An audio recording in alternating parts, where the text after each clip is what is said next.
Hello, everybody. Hope you are enjoying beautiful Aspen. I am very excited to welcome our keynote guest to discuss how his company is navigating through the entertainment industry's many changes. Please welcome the CEO and chairman of the Walt Disney Company, Robert Iger.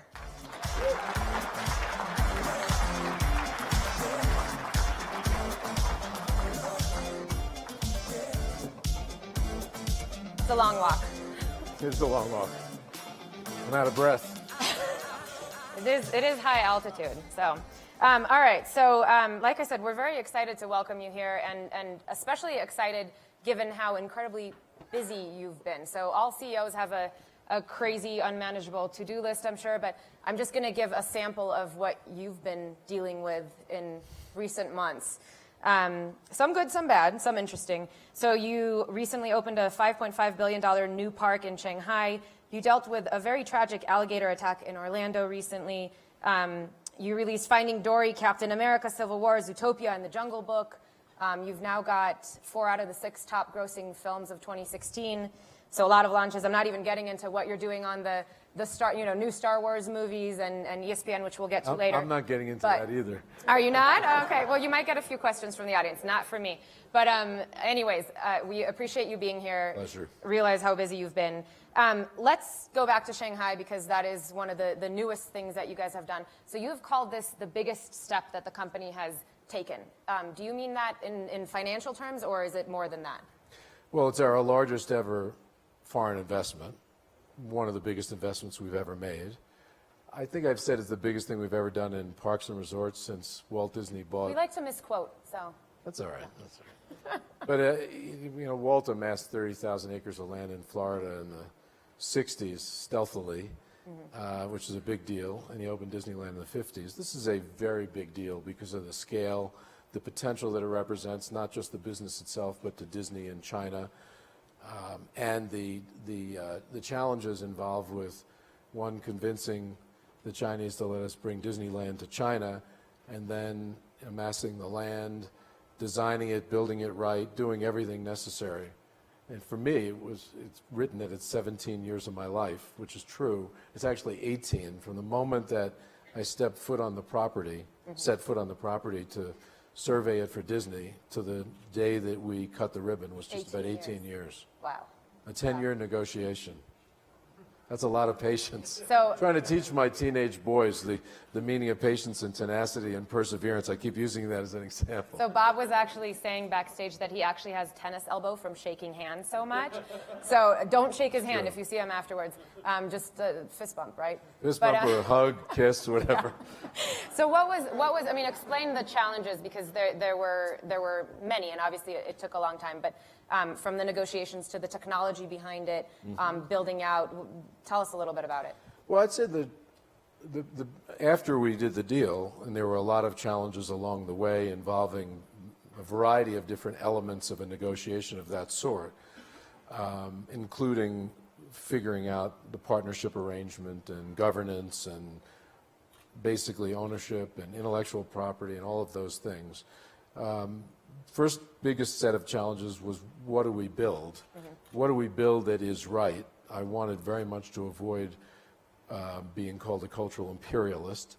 But more than that, I wanted to bring to China something that the people of China felt was theirs and not just something that was built for others in other parts of the world that brought there. So is this why there's no Main Street USA in the Shanghai Resort? Yeah, there are many elements that are typical for one of our parks that we eliminated here for that reason. Just didn't think they would resonate. Main Street USA is probably the best example because Walt built Main Street in Disneyland, and it was derived basically from or designed from the street that he grew up in Marceline, Missouri. So I didn't think that would resonate at all. In 2016, what's that? Missouri doesn't, small town Missouri doesn't I didn't think so. I didn't think so. So there was building what was right, and I coined the phrase authentically Disney, distinctly Chinese. And that became the design mantra for our entire Imagineering team that designed it and built it. Then it was getting the 6 general contractors that we work with to build this gigantic park. Just to give you some scale, there are 100,000 people worked on this from groundbreaking to the time that we opened. And at many given times, there were 10,000 construction workers on property that we also housed and fed. So we built camps for them, give you also an idea of complexity and scale. We also build buildings that are not just cookie-cutter buildings where it's a 50 to 100-story building in every story building, and every story is the same. These were, complicated ride systems skinned with entertainment put into a building, and then the building was essentially adorned from the outside. So very complex. Even the steel structures that we demand for structures that I just described, much more complex. So that was very complicated. And it was, you also have you're on a world stage of sorts. There's something very historic about doing this. And we knew the world would be watching, which was the case. And we just wanted it to be really right. And fortunately, the opening was not only smooth, but it was extremely well received. Not just the excitement and the historic nature of it, but it was well received in terms of the number we've had. How many people have been? Well, it hasn't even been open for a month, and we haven't given a number out, but I think it would be safe to assume there have been almost 1 million people that have experienced the park. And we have guest satisfaction, as we call it, ratings, and we know that, and I can't disclose all of it, but they really like it. And one reason we know is they're staying 2 hours longer per day, per visit than we expected. Wow. And they're enjoying the rides, the entertainment. There's a lot of entertainment, a lot of shows. The hotels are well booked, and the food is selling very well. The dim sum. You know sum. the most popular food that is being sold is a Chinese barbecued pork with rice. But the second most popular are cheeseburgers, and the third are turkey legs. Well. Turkey legs in a Asian sauce that we developed. Wow. So you still have the big introducing turkey legs. We decided we would introduce turkey legs to China, which I thought was a mistake, but we're selling 3,000 a day. Was there a big discussion on this? It wasn't a discussion. We have a gentleman who runs the food program. I get pretty involved in what the restaurant menus are, multiple restaurants. And we basically agreed that about 70% of the food would be Chinese and 20% would be other Asian foods or cuisines, and about 10% American, which included pizza, hamburgers, and then they snuck in churros and turkey legs. And I didn't know that the turkey legs would sell as well as they did. They're 55 RMB, about $10 a pop.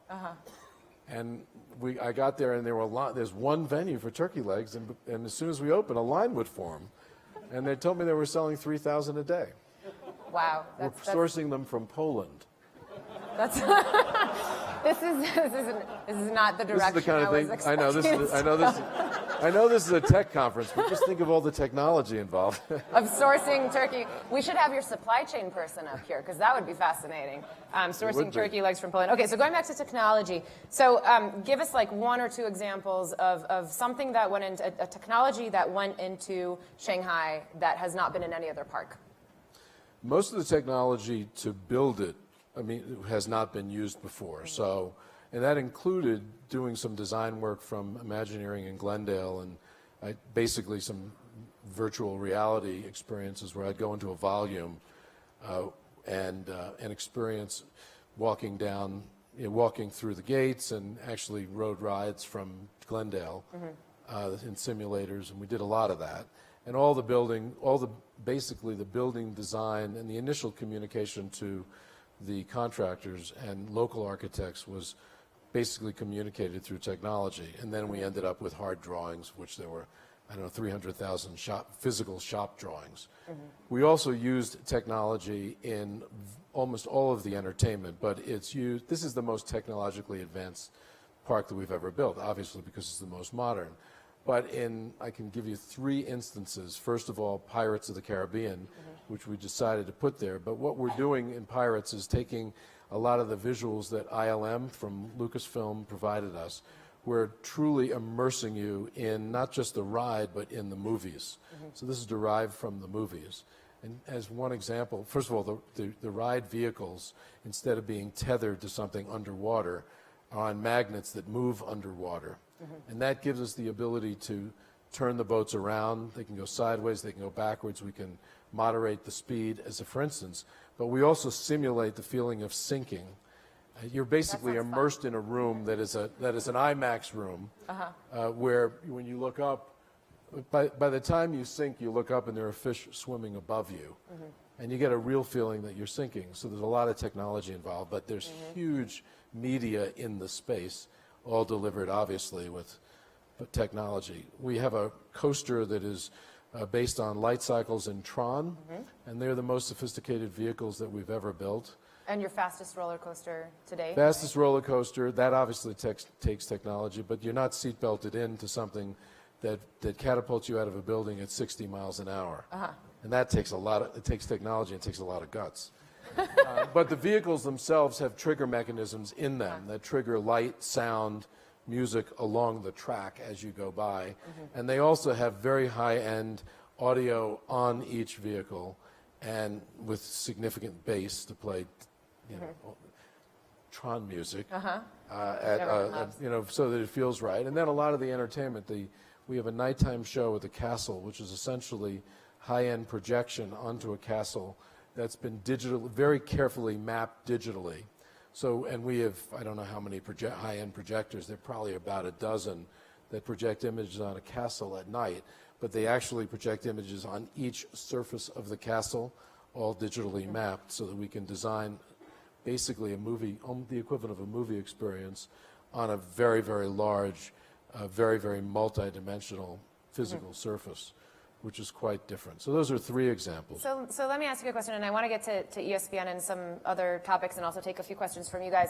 But you mentioned VR and some of the technologies that you use in the park. And I know you guys have, Lucasfilm now has a partnership with Magic Leap, which you're a fan of. What happens when you can have these experiences at home? Like, I can sit at home and I can feel like I'm at Shanghai Disney. How does that affect your business? Well, I think that might be an example that would probably be used as more of a marketing technique than a product that would simulate a theme park experience in full. I think that would have limitations, less so than ever before. But there's nothing more powerful, or the combination of storytelling and technology is extremely powerful. If you think back to Walt Disney, what he did with a multi-plane camera and creating backgrounds for some of his early movies that seemed dimensional and real. Or you think about what George Lucas did with Star Wars, what John Lasseter and Ed Catmull did with Pixar and really evolved digital animation. You think about what Jim Cameron did with Avatar. I think that using technology, whether it's Magic Leap, which certainly would be a great example of that, to tell stories in much more compelling ways is very exciting. And to tell more stories in different places, making characters and stories come alive in a child's bedroom, for instance, very, very exciting. And one of the experiments that Magic Leap is doing with ILM is, I think, something called Trials in Tatooine, Tatooine being a place. I think everyone here knows what that is. Come on. Know your audience. So you can, sorry, I don't know. But you can imagine taking a walk in Tatooine and interacting with Star Wars characters. Where it gets complicated is rendering stories in real time and being able to focus a consumer's attention on a certain element of the story. But it's definitely, that will all happen. It will all evolve. Parks, I think, will probably stick to the great immersive experience that actually going to a physical place and enjoying that experience with a few, maybe 100,000 of your friends at one time, after waiting on a line for a few hours. Yeah. But I think that there are all kinds of ways that we'll use technology like that to expand our storytelling. And they did something for me recently, which we kept sort of secret to my group because they weren't ready to show it to everyone, but they took Tinkerbell. I'm a big fan of the character Tinkerbell. Who knew? We're learning so many interesting things tonight. But I stood in a room and they had Tinkerbell basically flying around me, flying right up to me and around me, and looking untethered, extremely real. I mean, Wow. very, very real, so much so, I thought that I could touch the character Wow. flying right in front of me. This is Magic Leap you're talking The about. Magic Leap did that. That starts to get very, very exciting when we think about what kind of stories we could tell there. And by the way, Ronnie from Magic Leap is somewhere here in the room.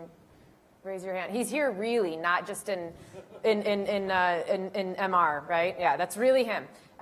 So you have seen so many amazing things. I mean, I've had the pleasure of going to Imagineering and seeing probably a fraction of what you actually get to experience and see being the CEO. But on a scale of 1 to 10, the Tinkerbell experience, in terms of the wow factor, 10 being the greatest, what was it? Well, the experience itself was easily a 10, but the wow factor is imagining what you could do with it next. Yeah. Soon after we bought Pixar, and I sat with all the animators of Pixar and John Lasseter and all of their technology people, it was really clear that the technology people constantly, the storytellers and the animators constantly challenged the technology people to come up with technology to enable them to tell their stories in more compelling ways. At the same time, the technology people created technology that inspired the storytellers to tell even more expansive stories, to tell stories in different ways. And there was sort of a yin-yang and an unbelievable connection they both had.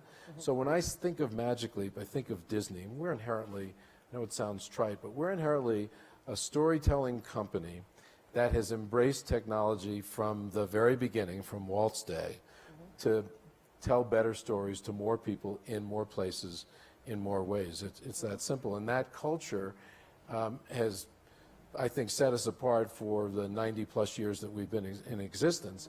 But it also guides a lot of our investment strategy as well. So while we invest primarily in, I'll call it intellectual property creation, and that can be everything from a theme park attraction to a movie to a TV show, we invest with that intellectual property creation or the storytelling in the technology that is necessary, whatever it will take to tell that story in a better way, Okay, to reach more people using the technology. So I know every once in a while we get criticized for calling ourselves a technology company. We're not primarily a technology company, but I think when you think about the storytelling companies that have existed in the world, we're probably, we've been the most aggressive at investing in and using technology and embracing it as part of our storytelling, as part of our culture. And I'm proud of that. You've been ingrained in that for a long time. You sit on the Apple board. Steve Jobs was on the Disney board. You now have Jack Dorsey, Sheryl Sandberg, and several other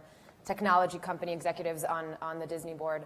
I want to switch gears a little bit and also go to you guys in just a couple of minutes, but on the ESPN side, because if you're talking about technological transformation, there's definitely a lot of that going on in the sports world. So you had phenomenal ratings for several live sporting events recently. The NBA Finals was the highest rated, I think, on ABC or ESPN since 2006. At the same time, there's been a slight slip in subscriber numbers on the ESPN side. So how do you think about what's going on? Is this an exciting time to be in the sports broadcasting business? Is it a challenging time? I think I actually spent 13 years of my career at ABC Sports working for a guy named Maroon Arledge, who was known as someone who embraced technology, and he adopted slow motion and rear angle camera and live satellite technology, et cetera, and so on. So, and he was quite inspirational to me. I think this is the most exciting time in sports media for a variety of reasons. It starts with the power of live. And the power of sports, and the power of the brand ESPN. But live and sports today has never been more popular. And then when you think about technology and just what I was talking about, first of all, the technology that can be now used to tell this, we don't tell the sports story as much as we show the story. Sometimes we tell it, but if you talk to Draymond Green, who's here, he'd say, well, he tells the sports story, and we cover him telling that story. But the technology that is now available to us to do that is unlike any we've ever had before, and that makes the experience of watching the sport I think even better. Secondly, just think about the different places you can now consume sports. So you talk about losing some subs or ratings being down. We had the highest number of people streaming Game 7 of the NBA Finals than we've ever had before. And what's great about the technology that's available today, particularly mobile technology, and the technology that enables us to stream at a higher quality without the interruption and basically a better fan experience, it's unbelievably exciting. You know, the number of people, yesterday I didn't get home in time to watch the Portugal-France match. I got home to watch. Yeah.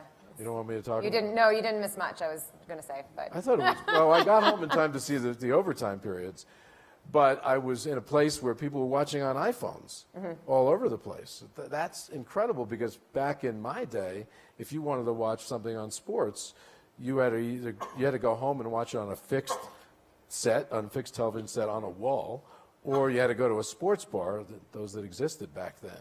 Now you can watch wherever you are.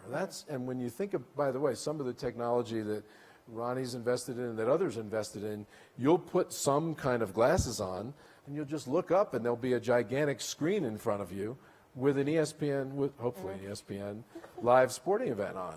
So I think it's a great time to be in that business. I think we're going through a transition that involves the distribution side of that business, but one that I'm convinced that, since sports is so great, I mean, you can't, when you think about storytelling, you can't tell a better story than the NBA Finals. 7 games, the team that won the most games ever, Draymond probably doesn't want me to talk about this, but breaks the record for the most games, has a guy who wins the most valuable player award unanimously, playing LeBron James, rematch of the series the year earlier, goes to Game 7, no idea what the outcome is, goes down to the last shot of the game.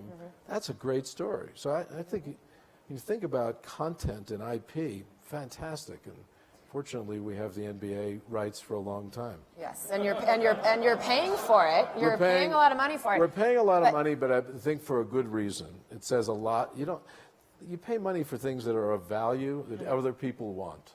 So we're paying a lot of money for very good reason. But just real quick, you mentioned being able to watch wherever you are, right? But really a pure direct-to-consumer play for you guys on the ESPN side. You've said that is coming.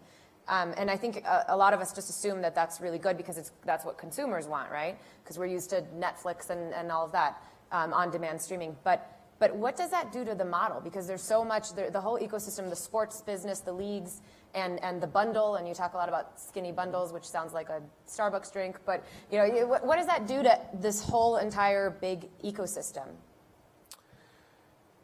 We're seeing change in media, and it's mostly powered by technology, and it's powered by the shift that technology has created away from the distributor and the producer to the consumer. The consumer has much more authority than ever before to decide what they want to watch, when they want to watch it, where they want to watch it, even how much they pay for it. We're already seeing that in so many other ways. Just think about Amazon, the consumers. You mentioned Netflix is another example.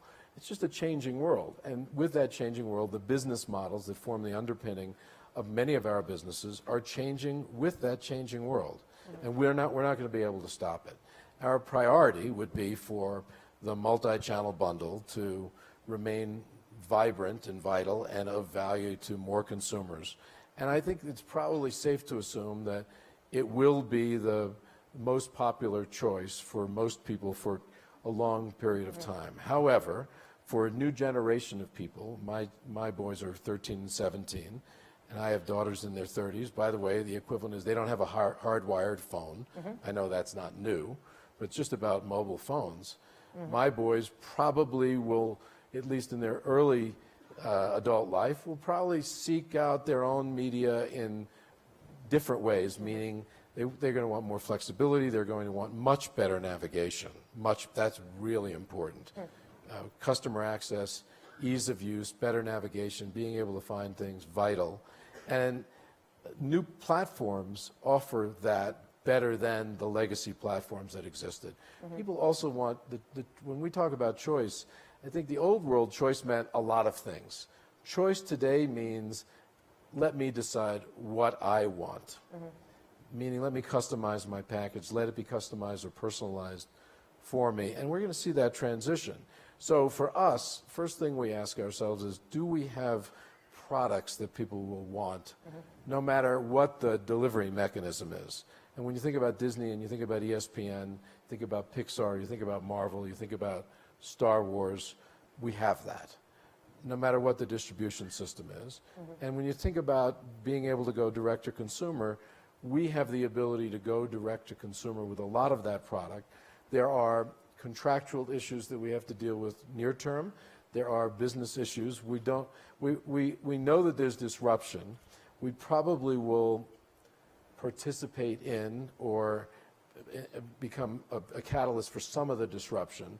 But we don't want to disrupt too far ahead of it all because it's still very valuable to us. And again, we hope the multi-channel bundle lives forever. But I think it's safe to assume that there will be more choice will be necessary to keep our consumers happy. And one, I think, example of that will be some kind of direct-to-consumer model from us directly to consumers, which will give us access to who they are, what their data is, et cetera, and so on. So we're out of time, but I want to take one very quick question from the audience. I think Draymond Green has a question for you, and he's out here somewhere. Can you stand up? You have a microphone coming to you. I purposely didn't show highlights of Game 7. So my question is, like, I'm really into real estate as well, and like strip malls and all those things are doing as great as they've ever done. And then you have like LA Live, and our owners are now building an arena where they're building these fan experiences. When you look at Toronto, they have a bunch of people out in the park watching their game on one big screen. How is that going to affect who's buying what you're selling? Because if everybody's just looking for these fan experiences, then all of a sudden people stop getting cable, they stop streaming, and they're just going to these places to get the fan experience. So how are you going to get to the consumer through those channels if everybody's looking for that one experience? That's a really good question. It's interesting. Another example is what happens in Dallas.